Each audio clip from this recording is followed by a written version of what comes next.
All right, everybody, we are here May 15th, 2024 at 5:05 p.m. We're going to call her to order for our regular business meeting. Can I get an agenda adoption, and were there any additions required? Mr. CAO, any? There's not, Your Worship. Excellent. All right, Council, I'll take a motion. I'll give that to you. Thank you. I should probably do a little acknowledgement. Town of Diamond Valley acknowledges traditional territories of the people of Treaty 7, region of Southern Alberta, which includes the Blackfoot Confederacy, Siksika, Kainai, and Kainai First Nations, Estonia, Nakota, Bearspaw, Chiniki, and Wesley First Nations, and the Dene of Tsuut'ina First Nations, and the Métis Region 3, and all those that make Treaty 7 lands their home. And with that, I have a motion on the floor, and all in favor? That is carried. Sorry, Mayor Crane? Yes, ma'am. Is that to adopt the consent agenda? No, it's just That was just the agenda Yeah, to adoption. do the- Now we're going to do consent agenda.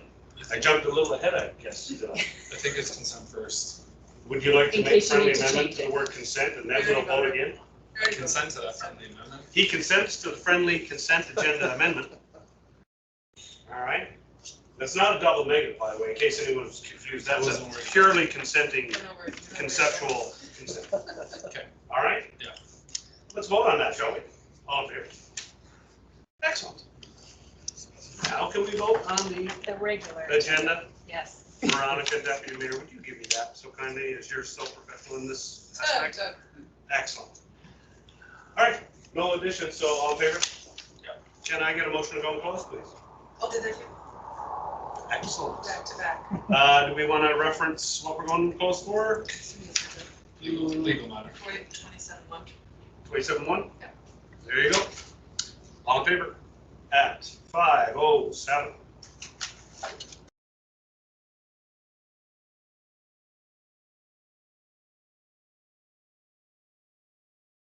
At 6:32, sorry for being 2 minutes late. All good. So we started our meeting today at 5:05, went into a closed session. I had some discussions under point section 17, came out at 6:10. And now we're reconvening right now. There was no additions to our agenda. So what you saw, what you get. And we are moving on now to 2.1B, CAO and staff reports Diamond Valley Fire Rescue, level of service document. We are. No, that's consent agendas, all right? Let's flip it, question period right off the get-go. Yeah. I always do that. All right, so we are at 5.1, question period. So question period is a 15-minute section of time for council to receive questions from administration or the public. You can ask any question you want, and we will try our best to answer today. If not, we would ask administration to take some details away, and we would look at it that way. Email, phone, text, talk to a counselor. We'll take any way you got it. Have we received any questions, Mr. CAO? That we do, Your Worship. There's the one question I passed off. Yeah. Right here, and we will read this one. So this is from Edith Morlich, and she says, why are we composting in the winter? The compost freezes. How many people put compost in their bins in the winter? Why is the cost averaged for the entire year on the bills when many people do not compost in the winter? Well, Mr. Davey? So, Your Worship, compost is collected twice a month in the winter, taken to the same facility in Calgary. The compost can freeze in the cart, but there are tips to help with that, such as wrapping kitchen waste in newspaper and lining the cart with dry materials. The town continues to encourage all kitchen and organic waste to go into the green carts all year long. As per Schedule A in Bylaw 2024-41, organic waste collection rates are charged on a prorated, so all 12-month billing cycle, and are billed every 2 months. So the cost is averaged throughout the entire year for simplicity to the utility billing process and for consistent flat charges to be budgeted for by residents. More information on the green carts and organic collection can be found on the town website. All right, thank you. I also find it easier to compost in winter because it doesn't smell because it's frozen. So just a hint. All right, nothing else? No further questions submitted anywhere? Your Worship. Council, you didn't receive any? Nope. All right, that being said, we will move on from question period. to delegations, and tonight we have the luxury of having STARS, Shock Trauma Air Rescue Services, in-house. So we have Glenda and Jackie. Ladies, you could sit right there at the front. You're gonna hit the little red button and that's gonna activate the mic. And we've already read the agenda, obviously, and we're prepared to support this once you're done. So I would ask that we hit the very highlights and not take too much time, but 5 to 10 would be great. Do our best. So it's great to see all of you again and to bring you your annual update. First and foremost, I'm familiar with all of you. I think you know me. I'm Glenda Farndon, Senior Municipal Relations Liaison for STARS. But I have the pleasure of having Jackie Seeley with me again today as well. So just for council's information, I am moving on to continuing to meet with some of the rural sector that is not currently on board in support, because we are very close, as you will see, to uniting the entire province together in a collaborative effort. So as we move forward with that, and I'll be tackling the rural cities and all these areas. So Jackie is now going to step into my role here and cover Southern Alberta, which will include yourselves as well. So Jackie, maybe just quickly tell them. All right, well, happy to be here. Beautiful place to come out and see. So I live in Bassano. Wow. I worked in nonprofit for a number of years and also served on our council for 2 terms. So I can relate to the work that you do. And it sounds like you have a very busy schedule tonight. So you'll learn more about me over the years. So you'll be in good hands. Well, Okay. So first and foremost, on the very first slide there, in an critical emergency situation, STARS is your best hope, especially when it is in worst case scenario. We are critical care providers. We are providing critical care anywhere. This year, next year will be our 40th anniversary of serving Albertans. 40 years and always remaining as a charitable entity. So no cost to the patient. And we can't do that without partnership. And you're a big part of that. Next slide, please. Thank you. So as a quick recap, we previously had a 10-year affiliation agreement in place with Alberta Health Services, expired in 2020. We've been year to year after that. In 2022, they gave us a top up to $15 million of operational costs. So it does not include the Emergency Link Center, does not include education and training or administration costs strictly. And we're very strictly operational costs. We're in very high level discussions right now. So more to come at the next update on where we have landed on a decision with them in hopes of securing another 10-year service agreement in place. In the meantime, we just finished our STARS lottery. We've well known across the province and across Canada for a well-respected, more than 30-year STARS lottery. So we once again did net $10 million. That pays for one base in Alberta. So again, we're grateful to every Albertan that stands by our side. Still leaves us $18 million per year, each year, that must be fundraised from our corporate sector, from community events, and of course, our municipal support that we receive each year. Next slide, please. So this is where we're at now on our municipal map to show you everywhere you see rurally as a county or municipal district that is green is an annual municipal supporter of STARS like yourselves. We just now, in the past year, welcomed 9 more rural municipalities and 9 more urban municipalities like town of Diamond Valley. So you can see we're very close to having this collaborative united effort across the entire province. The white ones remain current non-supporters, but their councils do have requests in front of them. So those are pending. Currently, the yellow boxes represent our regional leaders, which of course includes the town of Diamond Valley.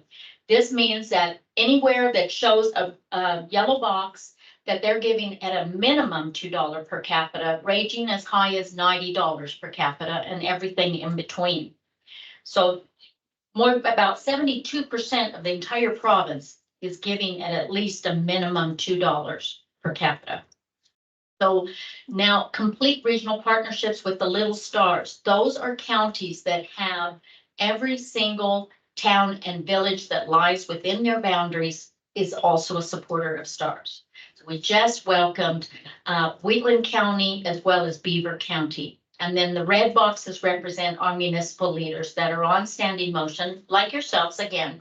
These are some significant counties that we are actually a line item in their emergency protective services budget at some pretty phenomenal rates. So we are a part of their emergency protective services, and they are all represented on the helicopter. Their logos are on the helicopter. Next slide, please. So let's have a look at 5-year overview of missions statistics within Diamond Valley as well as throughout Foothills County. So the top half is showing strictly scene calls only throughout the entire county. So up to 2022, it was Black Diamond as well as Turner Valley on the bottom. And then I've merged in the column for 2023 that you are Diamond Valley. So those are all listed there to give you an idea of where what's been happening rurally throughout, near your area. And there's also for Black Diamond previously scene and search and rescue calls as well. Because we are also, directly connected to be able to assist RCMP with search and rescue while they are putting together their search and rescue teams. In the bottom half now, this would show your critical interfacility transfers from all 3 hospitals that lie within Foothills County. So Diamond Valley Hospital, High River, and Okotoks. So now you can see very well that your hospital is a very busy hospital. We had significant, a couple of years, significant amounts, almost, once a month coming to your hospital. And we're very, very grateful that you once again have a helipad that we can land at. Like we're extremely grateful for that because that's helping so many of the emergency responders, that we can just land at the hospital, take the patient, package the patient and go. And we don't have to tie them up as well so that they're always available for other critical calls that are coming in. So that's a really big plus there. So in total, for scene and critical interfacility transfers throughout Foothills County as a whole, because we all travel and commute. So, accidents and illness do not happen just because you're close to home. So 232 total calls, 8 so far this year alone, up to April 30th. Next slide, please. And of course, an update to our postal code project. So on the left-hand side, as last year's update alone, 5 Diamond Valley residents have been flown. 25 in total for area residents throughout, and they're listed below, just last year. That lies within Foothills County boundaries. So total of 82 missions back to 2010 when we combine Turner Valley and Black Diamond as residents that have been flown, identified by their postal code only. No other patient information.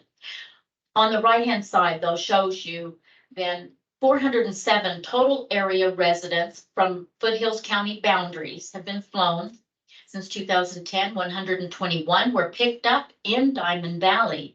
286 area residents flown from 42 other locations across 4 provinces.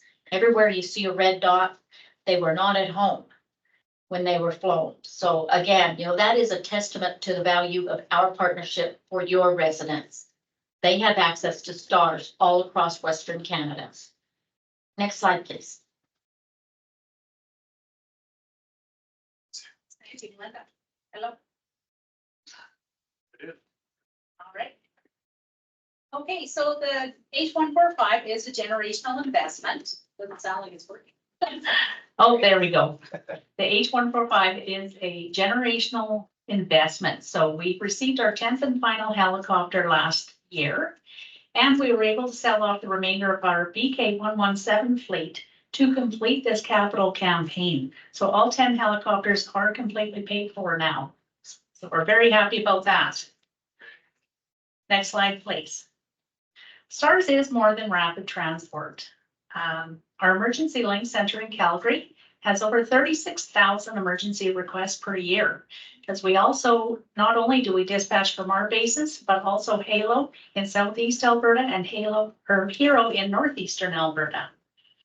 They use very precise GIS mapping, and as your fire department knows, they're great at landing almost anywhere. STARS Transport physicians also provide medical and procedural guidance on every critical call. So no matter what it is, whether it's ground ambulance, rotary wing, or fixed wing, they're behind the scenes also making arrangements like booking a neurosurgeon, cardiac cath lab, or a CAT scan for a stroke patient. So they're providing that procedural guidance and then organizing everything on the back end with the receiving doctors at the receiving hospitals so that they can expedite treatment plans before the patient even arrives. So that precious time is being saved on both ends. The STARS Transport physician also provides virtual care to your rural hospital. So that's another way that we provide critical care beyond the helicopter. Next slide, please. STARS is an innovative leader. You probably know already, we have night vision goggle capability for over 20 years now. And with 50% of our calls being at night, this is very essential. Universal blood on board. We started with 2 units of blood back in 2013, and now we're up to 4 units. So based on, the need to have more blood on board. And this is the difference between life and death for most patients. Just to quickly highlight, another Canadian first for STARS is the massive hemorrhage protocol, which is in the magazine there that Glenda brought if you want to read more about it in there. Basically, it's 2 blood products that either reverse anticoagulation or promote blood clotting in severe trauma patients. Next slide, please. All right, so STARS is critical care experts, and we do a lot of mandatory training. The crews do up to 200 hours a year, either through online textbook or simulation in the field. Because either at the base in the clinical education units or out in the field. As your fire department knows, we were actually out here to do some specialized training with them just yesterday or last week. So just recently. So we really value our chain of survival partners and thank the fire department for everything they do to assist us. The fire departments can take online landing zone training too, but clearly yours had the in-person touch, so that's great. Next slide, please. The International Air Medical Transport Conference. This is a worldwide conference where helicopter EMS programs come to participate in a simulation competition. So it's very rigorous competition where they have to triage multiple patients. And then they're graded on their timing, the outcome of the patient, and other things. So STARS is always placed within the top 3, all 21 years that the crew has competed. So we're very extremely proud of our crew members. And STARS also placed in the first place for 7 years out of that 21 years. So your residents are receiving the highest level of critical care available. Glenda. Thank you.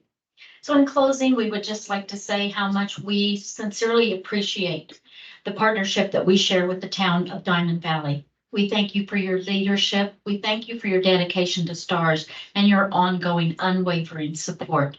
You have been a supporter of STARS that has stood by our side for more than 30 years. So we celebrate that 30-year partnership. We celebrate it on behalf of your residents, that together we are enhancing rural healthcare. We are now able to respond physically and virtually to assist your medical professionals at your local hospitals as well. We are able to provide services to them across all of Western Canada from our 6 bases.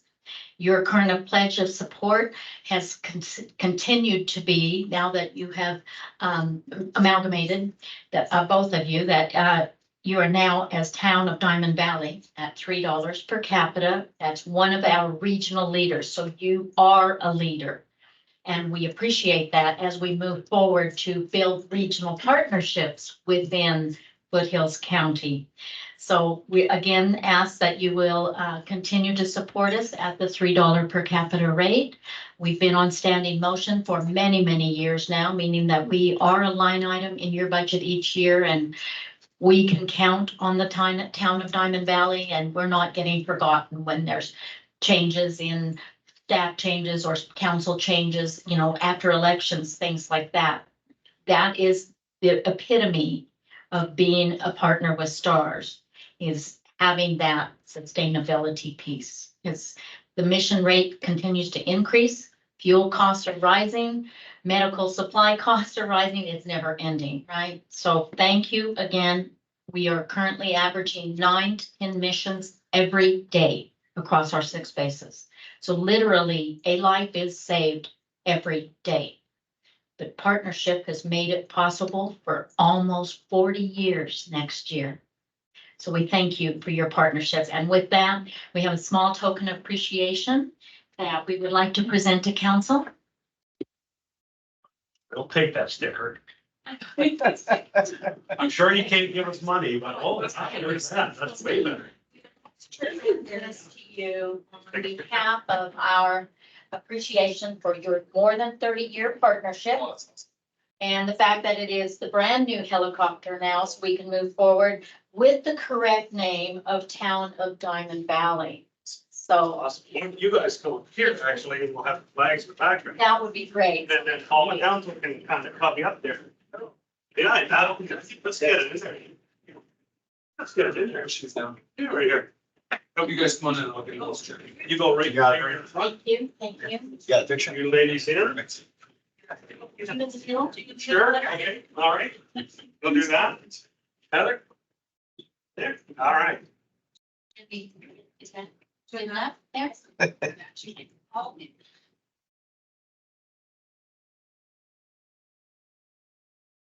Awesome. Thank you. Thank you so much. Yeah. Yeah. Did I see you at a maybe? You look really familiar. I'm sure I see you from time to time. Yeah. It's been great to get Dessert area. Yeah. I'm pretty sure. What? From 2014 to our. Yeah, I've been in since 2013. Yeah, Yeah. definitely saw you. My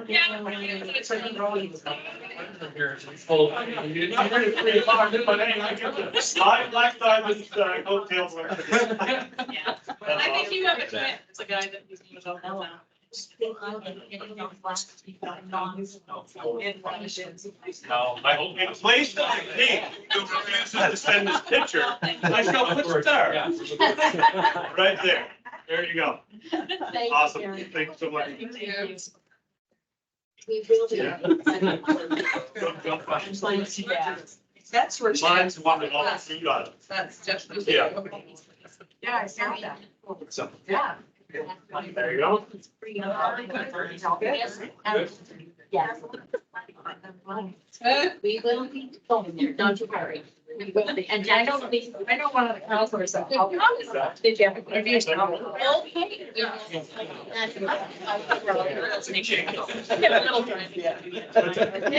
will remember that. Oh, you better. Just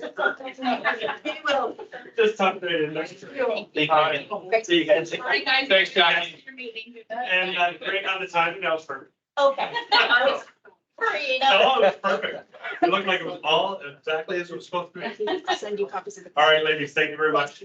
Really appreciate it. Yes, please, could I get a motion for some money? I would love to make that motion. Oh, it sounds good. Yeah, sure. You would say- Reaffirm your support. Okay, sure. We support that. I would love to support and continue to support the $3. So just wanted to say it so that it was on record. I agree. Okay, no problem. Thanks for coming, ladies. Thank you. Yeah, it's covered in the budget. Yeah. Awesome. Okay. Excellent. We are going to move on. Just make sure, because God knows I'll forget something. We're on 8.1, bylaw 2024-61, emergency management bylaw. All right, Mr. Davy. Thanks, worship. Yeah, emergency management bylaws. The emergency advisory committee has recommended a few changes to the bylaw, and administration is recommending all 3 readings today. All right, you want to speak to anything? No, your worship, thank you very much for your involvement as a committee member, so I don't think there'll be any questions unless anybody has any questions for us. It's pretty straightforward. This is just the amalgamation bylaw now, bringing it back to town of Diamond Valley. I would just speak as Jonathan isn't here. You want to make the motion? Oh, no, I have a question. Oh, sure, go ahead. Yeah.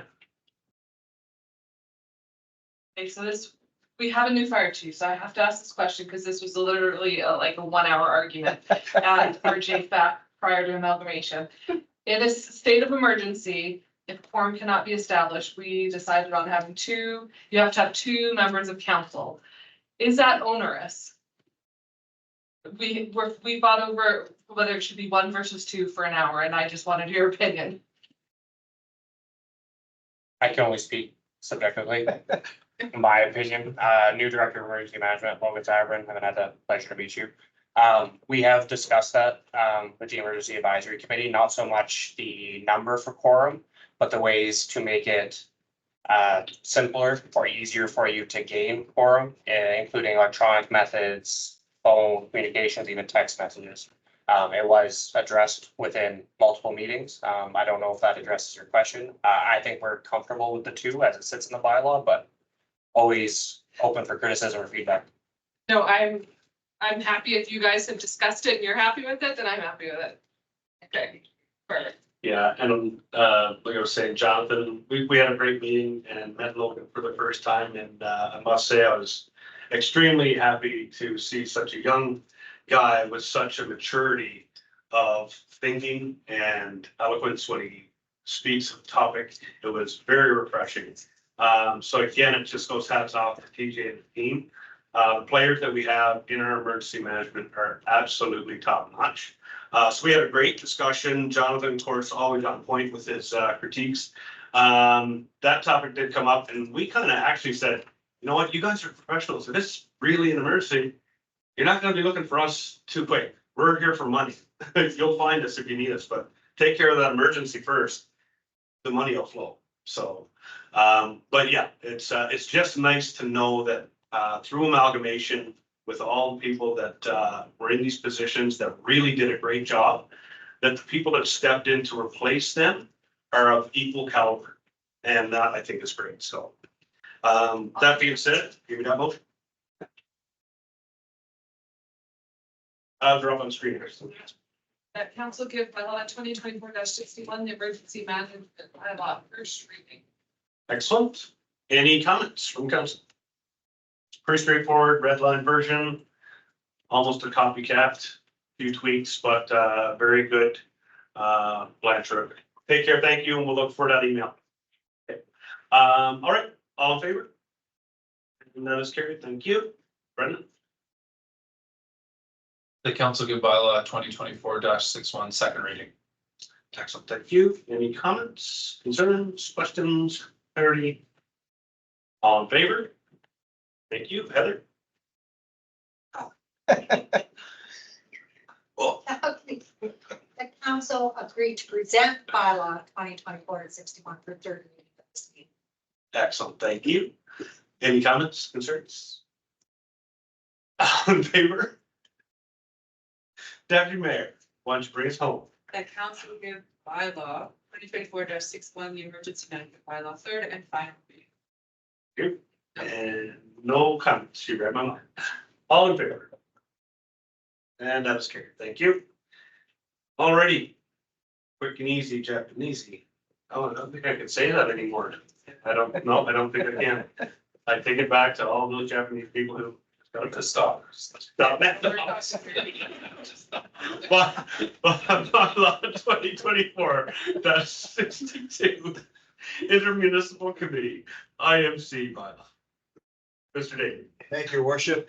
So this is the bylaw that sets the IMC, the intermunicipal committee between the town and the county. And the crucial piece we need to have accomplished before the end of this year, of course, is the ICF, the Intermunicipal Collaboration Framework. So when once this is approved, both the town and the county administration will get together, we'll work out a schedule, 2 counselors from the town, 2 counselors from the county. Meet once in June before the summer and then again in the fall, and then both councils would review the master shared services agreement that the ICF would put together. And we would submit to the province. It would be a standing committee, so there would be meetings going forward too in 2025 and 26 for other tasks. But the key one we have to get completed here is the ICF before the end of the year. Administration is in support and we're available for any questions. Yeah, go ahead and then I've got a comment. Okay, I'll just give you the first one and then, okay. The council give bylaw 2024-62, the intermunicipal committee, IMC, bylaw first reading. Excellent, thank you. Any comments, questions, concerns? I have one question. We presently have myself and Councillor Holiday as our primaries appointed as of October. So the next few meetings that need to take place leading up to the end of December are the crucial ones, is that correct? That's right, your worship. The next, we'll say 2 or 3 are the key ones to get the ICF through. So should council wish to appoint someone else, you certainly could just be a resolution. Okay. Hazel has indicated on multiple times that she wants on this committee. You entertain her on that? I wouldn't. Yeah.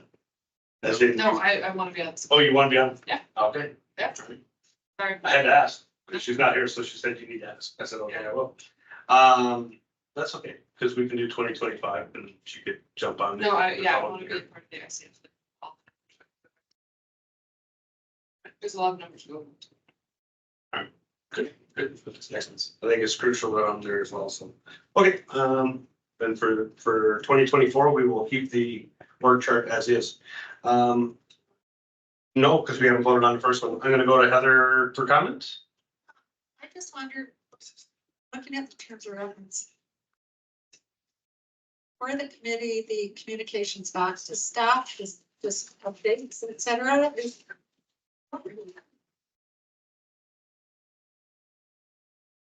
So your worship, I should just mention on this, so in terms of references from the county, so they don't build these via bylaw, we do. So we're just taking their terms of reference and putting it into our bylaw, so it doesn't probably not as seamless as we generally have, but again, it's 2 organizations do things a bit differently. Not sure if that answers your question. Yeah, that's the only thing I'd like to see in the terms of references, like something to update all of council as we're moving through the ICFs in case, like, some of council members might have something in mind that they want to be included that maybe somebody might miss. For example, the arena. You know, like those kind of things. I'm sure that they'll catch it all. It's just, it'd be nice to be kept up to date. And so if something could go in the terms of reference for that. Wording or something, I just. Is there a reason why it's only just 2 council members? George, just on that, it's I think from the county's perspective, they have 13 of these, so I think it's more of an efficiency driver. Again, we could Done all the other ones. go back to them. That's what council wishes, but just keep in mind you have that hard deadline in December. In my view, there's not going to be much time to actually discuss these items at length. Unless we ask for an extension, which is possible to municipal affairs.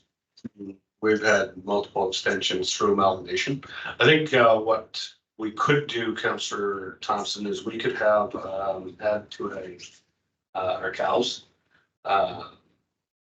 the ICF discussions so that council can put forth their views and concerns.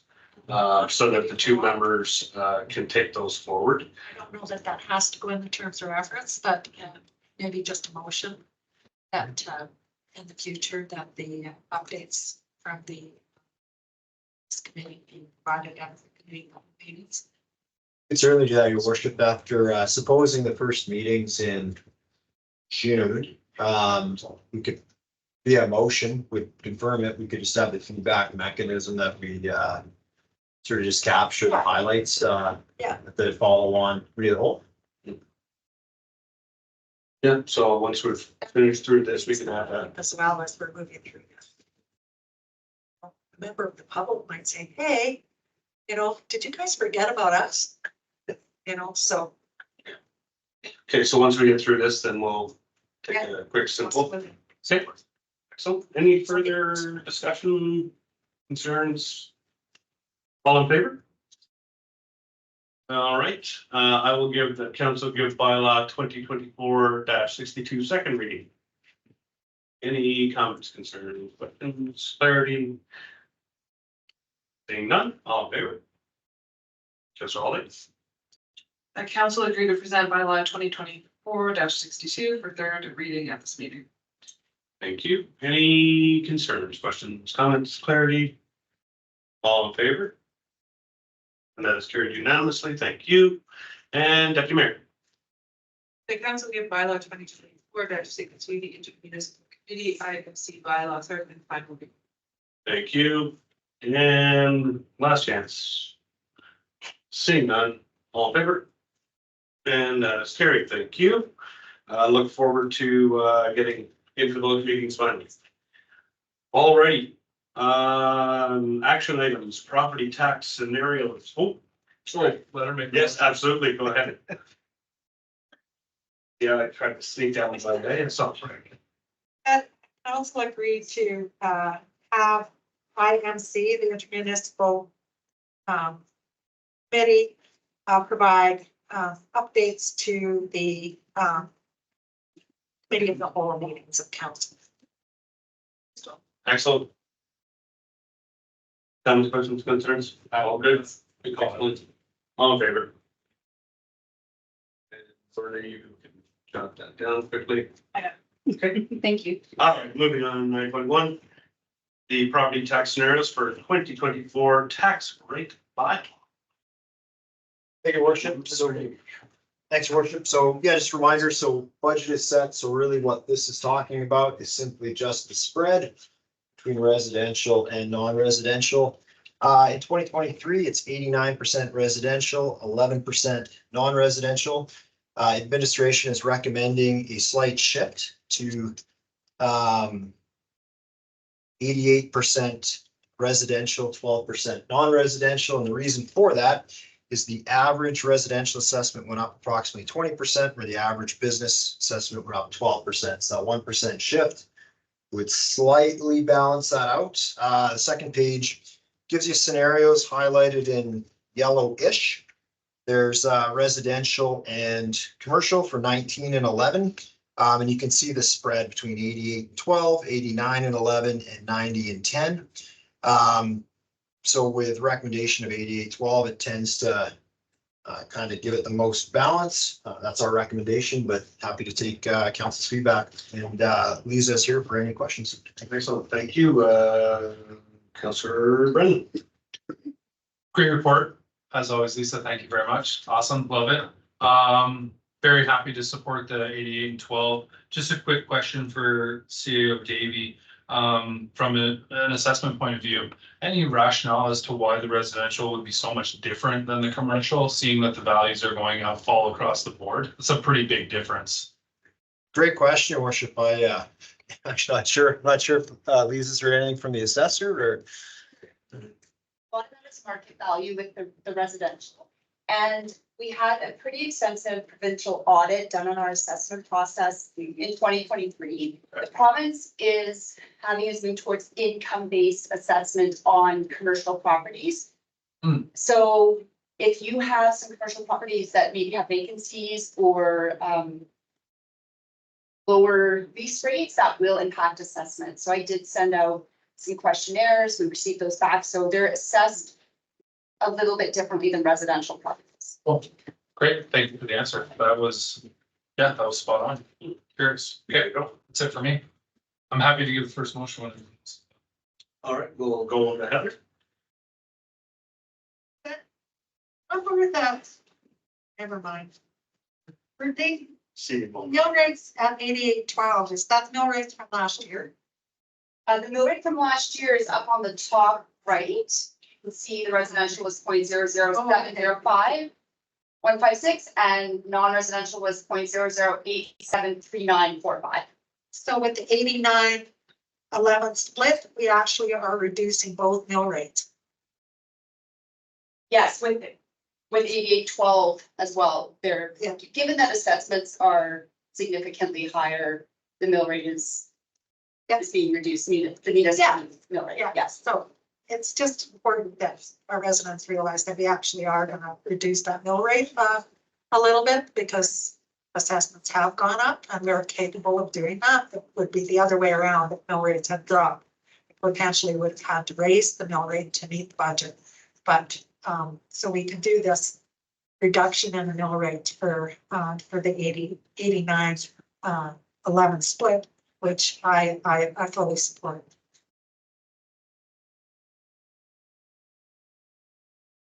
Yeah, the 88-12.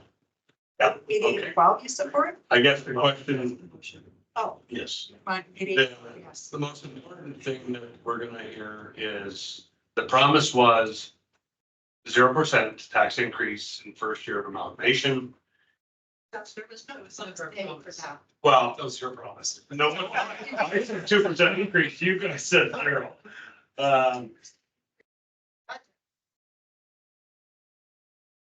So to be clear, no, because we reduced mill rate to match is what I'm looking down to see. Maybe I'll just jump on this, your worship. So Yeah, you approved a 0 budget. The budget's based on tax, revenue and grants. there you go. So, and again, this doesn't include the provincial side, so the average house may see some fluctuation because the province is increasing their rates. So council did not increase budget, 0 budget, but tax actual what each individual landowner is paying will look different than last year. Yeah, exactly. We're sticking to what we said, and what the other entities within the province do, that's on them. It's like having control over gas prices. We don't have it, but we did our part. They gotta do theirs. So that's what I'm saying. So I wanted to be clear on that. Okay, excellent. So we have a motion from Councillor Kelly for the 88-12 split. Any further debate? Seeing none, all in favor? Thank you.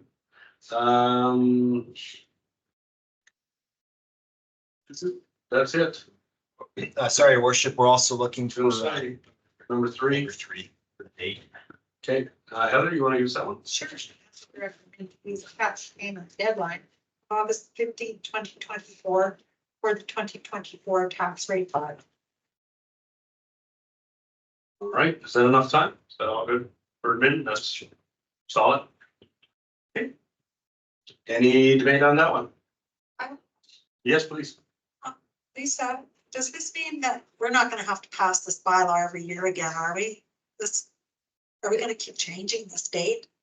Oh, the date is in the bylaw, so, but, so yes, it will be passed every year, but I would like to see it stay consistent. The reason that for the, in the RFT, it said to be reviewed is,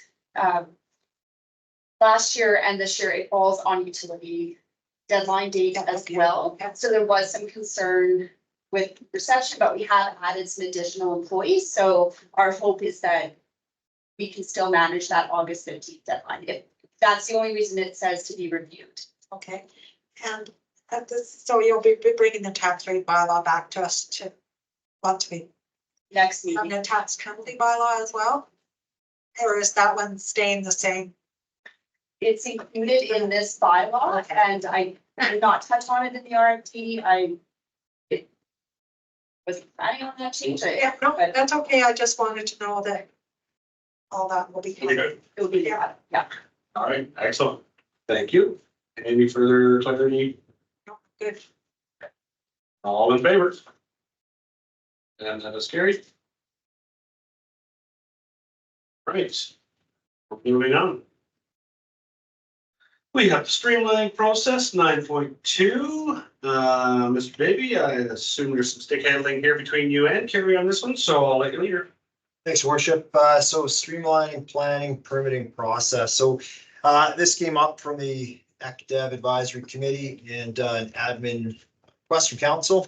So basically what you have before you is a series of options that administration could look at to speed up permitting process, make things a little more efficient. But of course, each of those options does come with trade-off costs. So we have gone through a few of those for council's consideration.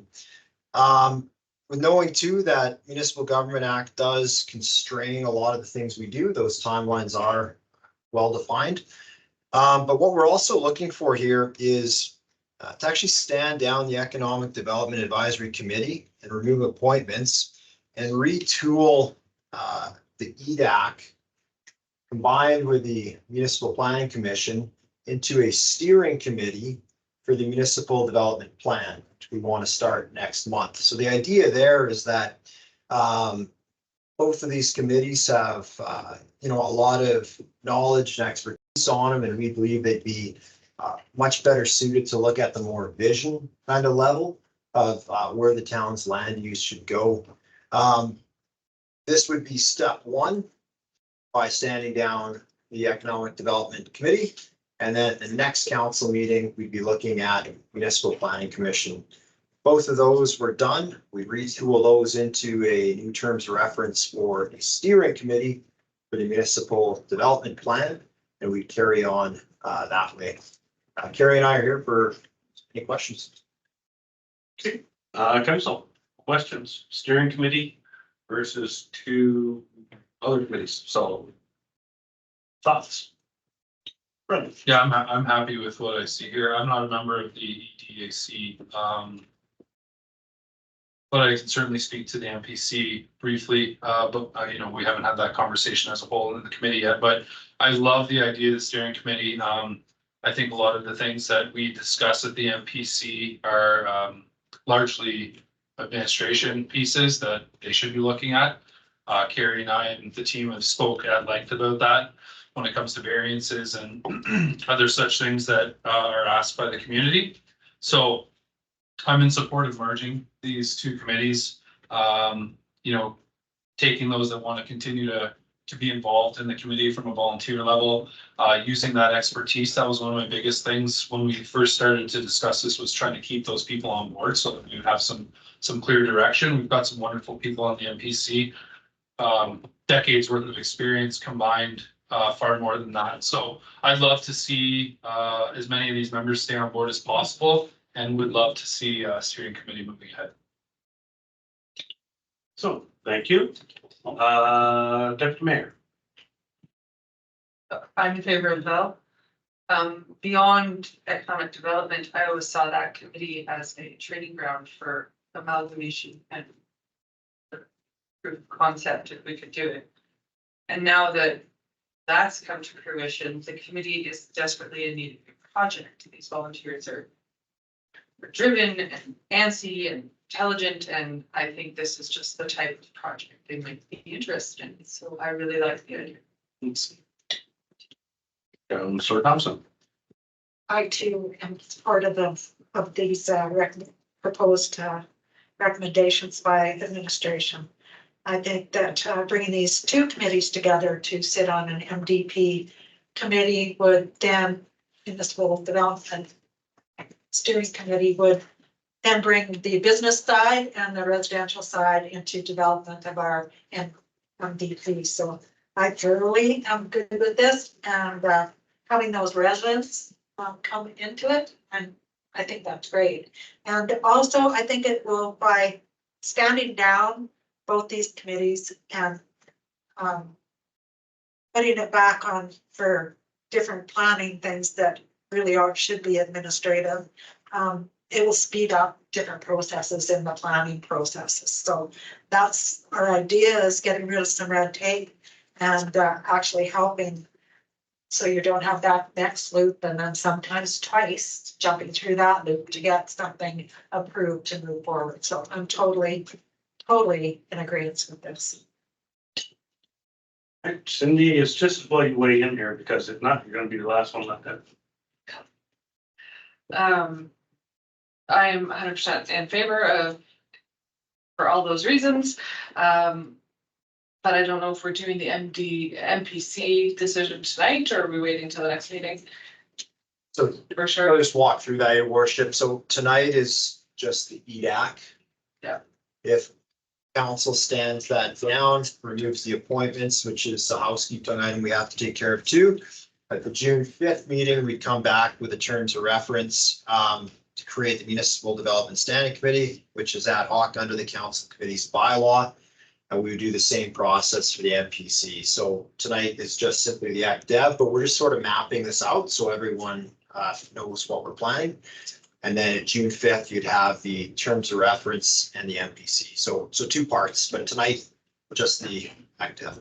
Yeah, but to follow up, because there is some, and Carrie, correct me if I'm wrong, some decisions that have to be made as far as who gets the authority if MPC doesn't exist anymore. Like, to me, I mean, I don't care to see the decks and the fences and that kind of stuff, but if it comes to a large subdivision, I think council needs to see it, right? So those decisions, I don't know if it's gonna be at the next meeting that we decide those, or are we gonna discuss it at MPC? I just want to know how that looks going forward.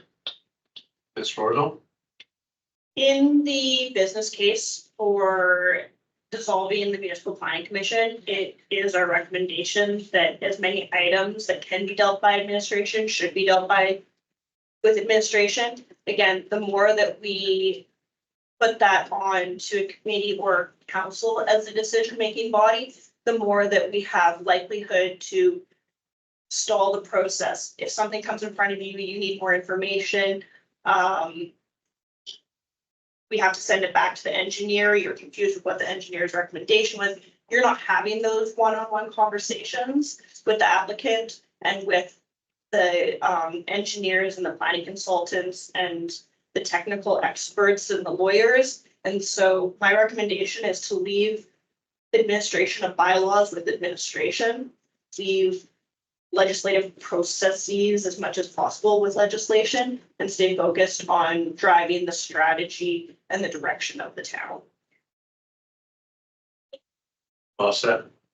Did that clarify for you? I'm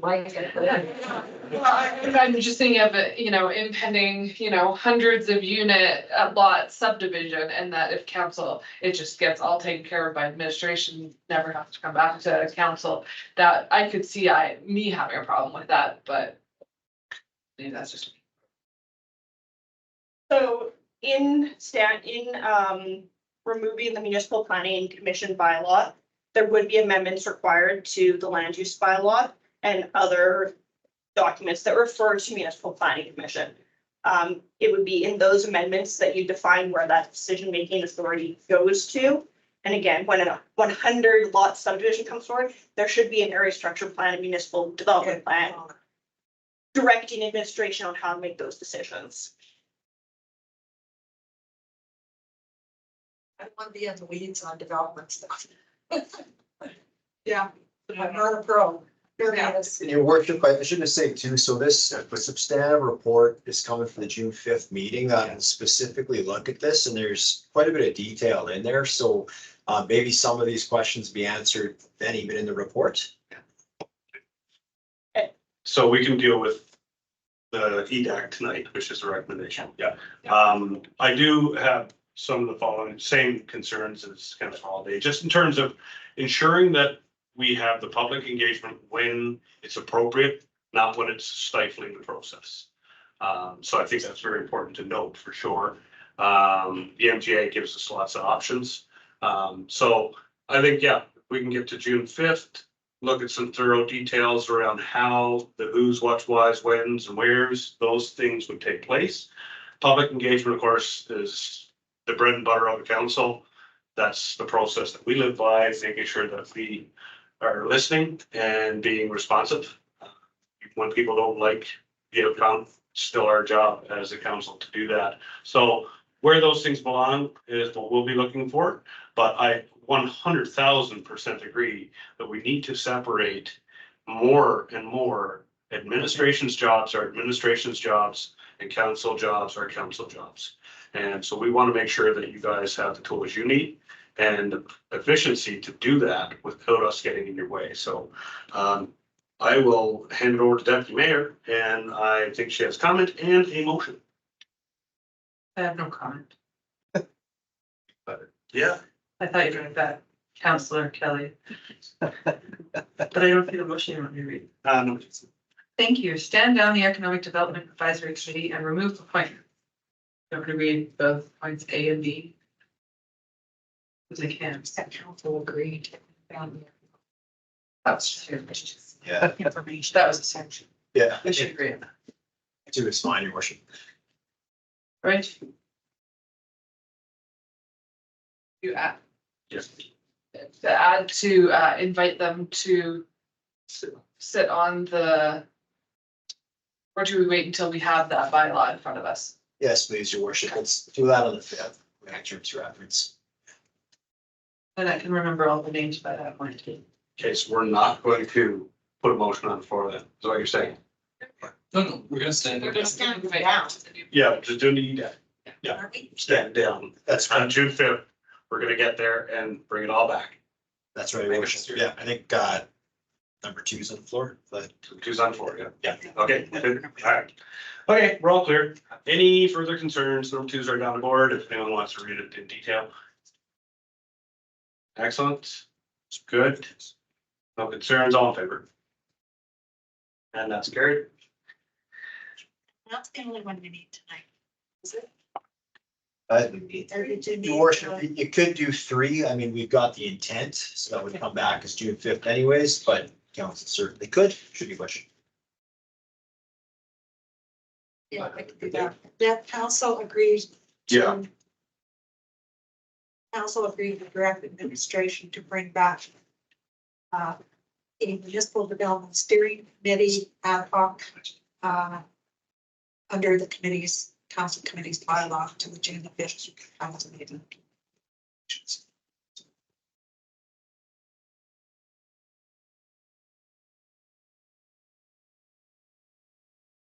All good, Heather? Yeah, good. Excellent. Any comments on it? You're good? Any further comments from council? All in favor? And that is carried. You know what? Ask now, just so we can get it. Yeah, okay. So one question for Gary. Yeah, this is for something, just as an example, maybe, Carrie, the appeal process that we just went, or the administration just went through for that development. Given the sizes of the variances, would that have been something the council would have seen without an MPC? Or would that strictly have been something that administration would have dealt with, even with the variances? Just as an example, so that if council was approached by community members, I think this kind of lends into what you were talking about. How would that have been dealt with? Would administration dealt with that, the council not known very much of that circumstance until the appeal? Or would we have been shown some of the variances because of how big they were? Through the mayor, in the land use bylaw amendments that will potentially redelegate authority, it's ultimately the decision of council who has that authority. It will be my recommendation that that discretion lies with administration, and if there's a desire to have a curtailing on the variance power, that's at the will of council. If there is a will to have it be wide open, that's also at the will of council. I know precedents on both sides. Okay, just curious, just because it's such a new thing, just thought it'd be worth knowing. I would prefer administration have the power. I just, from a understanding standpoint, if we had residents talking to us about it, I guess we would just say, talk to you about it. And we can talk about it more at the 5th. I just wanted to ask in case it came up. Thank you. I think that our bylaws will guide us and our subdivisions and our area structure plans and all that stuff will guide the planning department to and how they will make decisions, including new decks and sheds and all of that stuff. I think it's all going to be under one blanket and the processes will be much quicker for everyone because you're not having to jump through an MVP loop. And this is why we hired an expert planner, is to do the job for us and follow the bylaws and the stat plans that are in place. Cindy, quick comment and then we'll move on. Yeah, is it possible to put in just a reporting process rather than if you left something wide open, that anything over a certain amount does get reported? Like like a year-end report, here's the variances. Is that a possibility or is that just not done?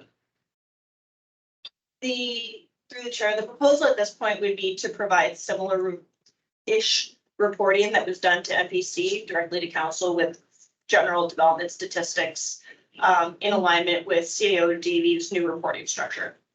Yeah, so just jumping on that to your worship, so starting in July, that's going to be the first kind of all-encompassing variance reports, updates, all that sort of thing. I'm just gonna call it an administrative quarter report. And then we'd include that sort of stuff. So there'd be the feedback loop for the public and for council to review that. Like we talked about, really the bylaw will set out where that line is for what would be considered administrative and, you know, obviously a rezoning and that comes to council, right? Where a simple variance ought to be more administrative. Okay. Sure. I'm really happy that you bring that up, CO Davey.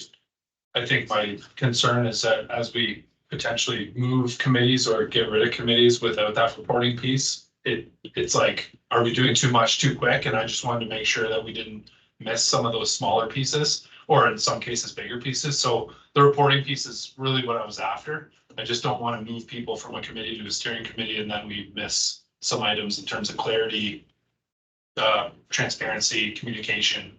So I appreciate the clarity. Thank you, CO Davey and Ms. Florzone for entertaining our sidebar conversation here. Sounds to me like you guys have already thought of everything that we're thinking of. So that gives me a great satisfaction knowing that June 5th could be a really good discussion and hopefully we'll have all the council here to enjoy that conversation. So thank you. Community Support Grant 9.3, Diamond Valley Sustainable Living Summer Camp Program. Making sure, yeah, okay, good. Mr. Davey. Thanks, your worship. These ones I actually can't take. I'll ask Nick if she just wants to put any input. Sure, Nick, if you want to hit the highlight on the summer program, and I'm pretty sure we've got a motion for you after that. Certainly, thank you very much to the chair. This is an application that is requesting support for summer camp program. It's open to all families locally, and there is a subsidized portion of it to enable those that are income challenged to participate as well. This does fit the criteria of the policy. They are requesting $1,300. It has been council's decision in the past. Most of them have been decided at $500 as opposed to the amount, which is the maximum of $1,000. Although there is discretion whereby should council feel that it's worthy of additional funding, then it has that opportunity to do so. Therefore, in a rare moment, I have not actually made a recommendation other than to say that I am in support of this because it meets the criteria, but I've not put an amount and I leave it to council. Thank you. All right, council. We have a couple of these coming up, so we're gonna have Sustainable Living. We've got Diamond Valley Citizens on Patrol. We've got the Turner Valley Golf Classic fundraiser. Amount? 500. I'm good with keeping with what we've stuck with. So I'll put the motion that council approve the Diamond Valley Sustainable Living Summer Camp Program application request in the amount of $500. Thank you. Any debate on that? Fully agree. I think it's a great program. I'm happy to see them get it up and running. They put in a pretty detailed report. So, yeah, let's see what they can do and see if they come back to us again next year. Excellent. All right, all in favor? All opposed? There you go, Deputy Mayor. All right, next one we have Citizens on Patrol. Thanks, your worship. I'll same thing like the last one. Again, the applicant's asking for $1,000. Again, consistent council has remained 500, so the recommendation is blank, although administration does support.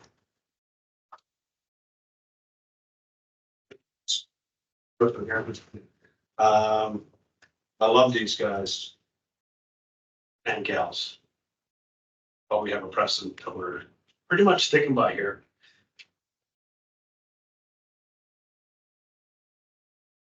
$1,000 recommendation. I'm happy to make the same, that council approved the Diamond Valley Citizens on Patrol Program grant application request, amount of $500. Thank you. Heather's. What, for what?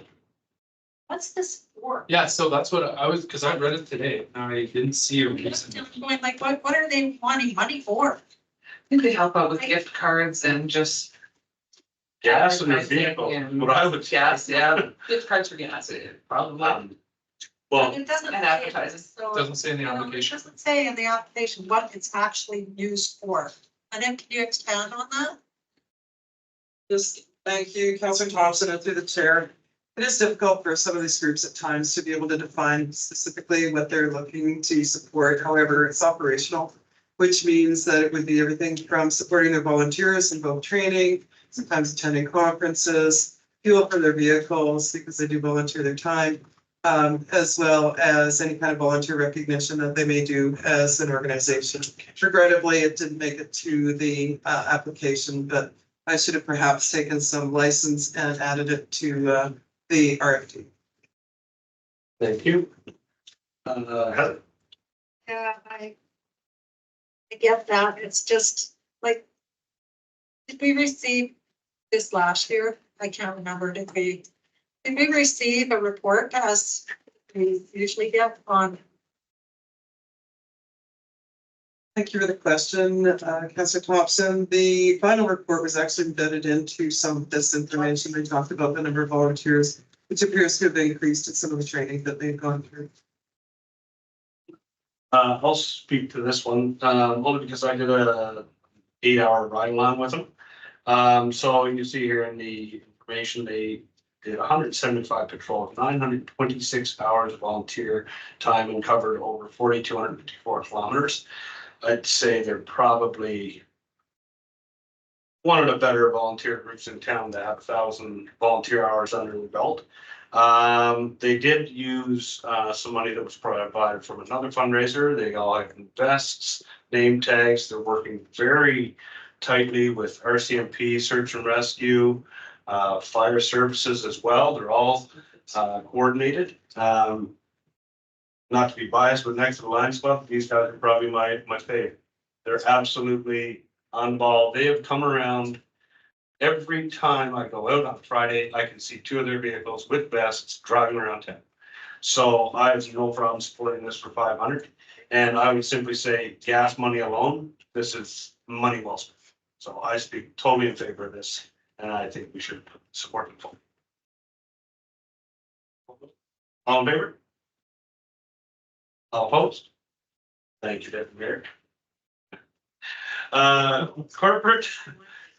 Corporate support fund request, Turtle Valley Golf Classic fundraiser.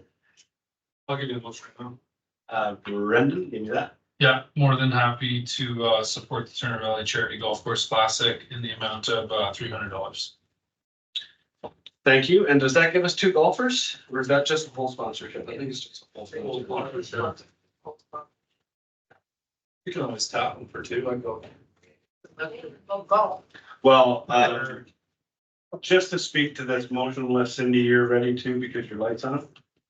Okay, I would highly suggest, this is the RCMP Lions Club Classic, so I think it's 44th Street. This is a great opportunity for maybe you to enter a few employees. Traditionally, we've had a couple teams. It's a great team building. Yeah, it supports the RCMP, and just throwing it out there. Not that it's in the agenda, but I fully support $300 for whole sponsor. It's good recognition and supporting volunteers again. Any other comments? $500, no, $300. 300. Oh, it's even meeting the budget there, Cindy. All right, all in favor? That's carried. All opposed? There you go. Thank you. All right, Seniors Week 2024. Do I have a proclamation? Oh, 42nd. Sorry, my bad. See, I'm down with today's lingo. 42nd year. Yeah, where's my proclamation? I got one right here for you. Here. Hey, you want to read us? No, Deputy Mayor should. Yes, indeed, our linguist master. This can be your first proclamation. Oh, sure. Agree to proclaim June the second to the eighth, 2024 Seniors Week at Diamond Valley. As your. Excellent, thank you. Yeah, but you need to do it with the flair that I do. Oh, no, You need to do it in one breath. Way I can do that.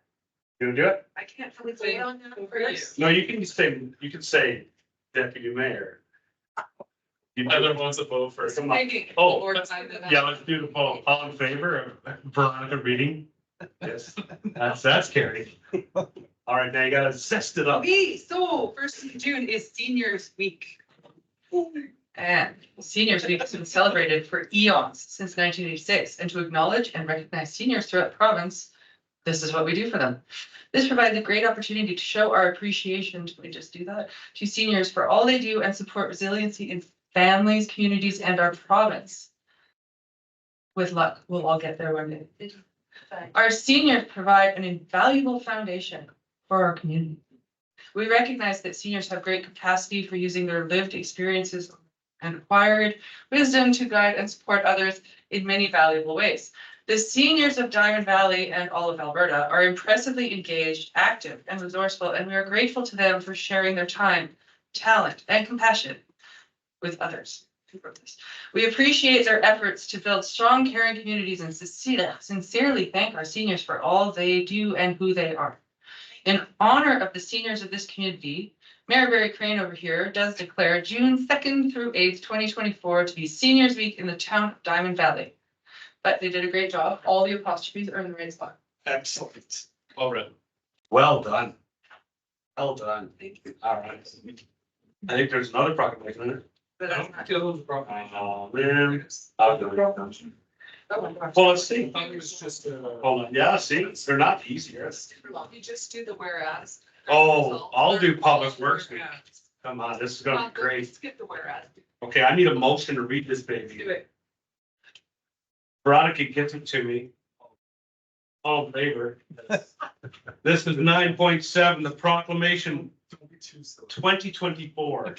Very serious stuff here. National Public Works Week. Now, Just today. Started this morning. here we go. Advancing quality of life for all. The town of Diamond Valley proclamation, whereas public works professionals focus on infrastructure, facilities, and services that are of vital importance to sustainable and resilient communities and to the public health, high quality of life, and a well-being of the people of Diamond Valley. And whereas these infrastructure, facilities, and services could not be provided without the dedicated efforts of public works professionals who are engineers, managers, and employees at all levels of government and the private sector who are responsible for rebuilding, improving, and protecting our nation's transportation, water supply, water treatment, and solid waste systems, public buildings, and other structures and facilities essential for our citizens. And whereas it is in the terms of the public interest for the citizens, civic leaders, and children of Diamond Valley to gain knowledge of and to maintain an ongoing interest and understanding of the importance of public works and public works programs in their respective communities. And whereas the year 2024 marks the 64th annual National Public Works Week, sponsored by the American Public Works Association, be it now resolved, I, Barry Crane, Mayor of Diamond Valley, Alberta, do hereby designate the week, May 19 to 25, 2024, as National Public Works Week.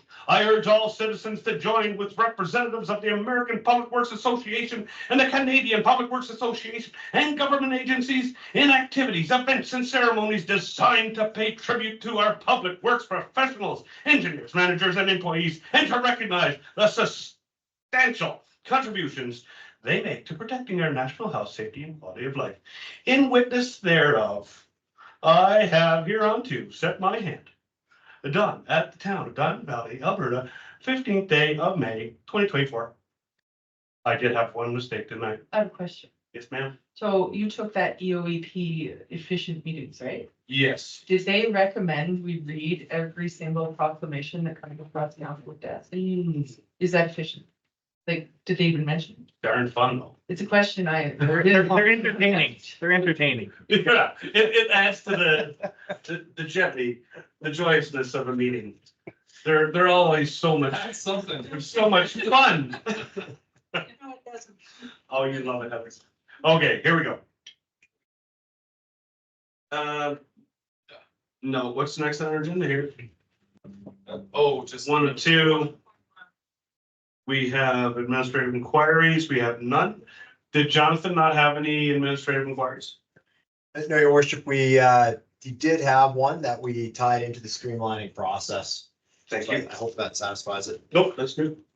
And we have 11.1, notice of motion, sniff spot. Deputy Mayor Veronica presented the notice of motion May 1st, and we have an update from you, some background information to start, I believe. That's right, your worship. So, yeah, administration just put together a quick, cost estimate. We're in the ballpark, what, $50,000 for, the fencing around there and some parking. So, just consideration for council. All right, Deputy Mayor.